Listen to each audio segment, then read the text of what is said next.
Work is done for the day. I've just had dinner, and I received the usual message from a friend. Game? I excitedly join a chat server, along with the other regulars. We load up a lobby and are all sat there, waiting to see if so-and-so will also join us. He's a bit flaky. Another friend's already in a game, but they insist it shouldn't take too long. Eventually, everybody's there, and we choose the same old thing that we've played every day for weeks already. Somebody suggests we could try something new, but why take that risk? And so the game begins. And then that guy you always forget to invite joins and asks if they can play as well, and you all feel terrible because you all really like this guy but for some reason always forget to invite them. But the games are fun, and you all have a good time. So good in fact that you boot up another one, and then another.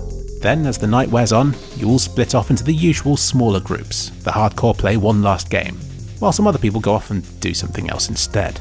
And you know what?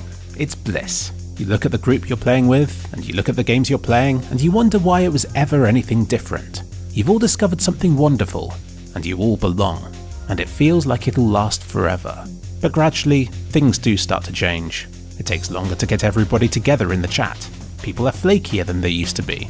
You don't hear from so-and-so anymore since he got that new girlfriend. Those that remain decide to play one fewer game than they used to.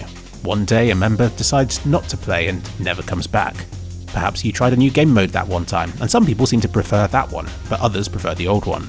Then there's that one person on the server who's becoming overly competitive. He's tired of you all holding him back, and he makes it evident in the voice chat, creating rifts in the group. One day, you join the server and discover they've already started a game without you. And then the day comes when you have other commitments. And you don't know how it happened, but as quickly as it all started, that bit of your life is over for good, and you'll never find yourself doing the same thing with the same people again. You're told that the day comes when your parents pick you up for the last time, but what happened to the last time that you all played that game together? Well, I think I'm gonna be okay. Sure, you always knew it wasn't going to last forever, but you thought it would have lasted longer than it did. When you thought you had hundreds, you only had dozens, and they're already behind you. That group's gone, finished, never to return, and there's no going back to how it used to be for any of you. In my life, I've been a part of many of these groups, and I've spent even more time between them, where I don't really belong anywhere, where I'm just floating about, joining random lobbies and groups. Sometimes I'll find another group like the ones I've been a part of, only this time I'm that weird outsider who joins a few times before flaking again, either because I didn't feel part of the group, or because I didn't care particularly for the game, or maybe just because I had other things I would rather be doing instead. I don't think a social life is something you should have to force, but I do still appreciate the invites. It isn't just games either, but it has tended to be since lockdown began. It used to be clubs and crafts, or a group of friends who would hang out on a Saturday night. The limiting factor is their dignity. Or that weird period that we kept up for a while in the mornings. These routines feel so normal until they aren't anymore. People eventually move on, and the group is no more. And that's life. Whichever stage you find yourself at right now, whatever it is you're doing, know that those times are finite and fleeting. The good and the bad won't last forever, but it is very important that you document them. There's a point where the past becomes equally important to you as the future is, and then even more so.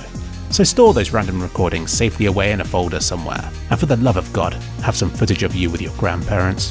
Because it's always a joy to look back at these things, now blessed with hindsight and with the knowledge of what comes after.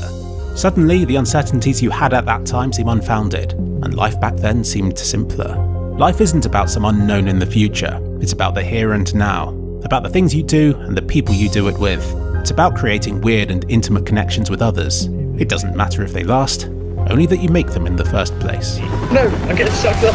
This is your life, and the pages are turning. There will come a day when there will be no more. Oh no! Oh, I'm dead. I used to think that was sad, but now I think it's kind of beautiful. Phil, tell me you got that on film.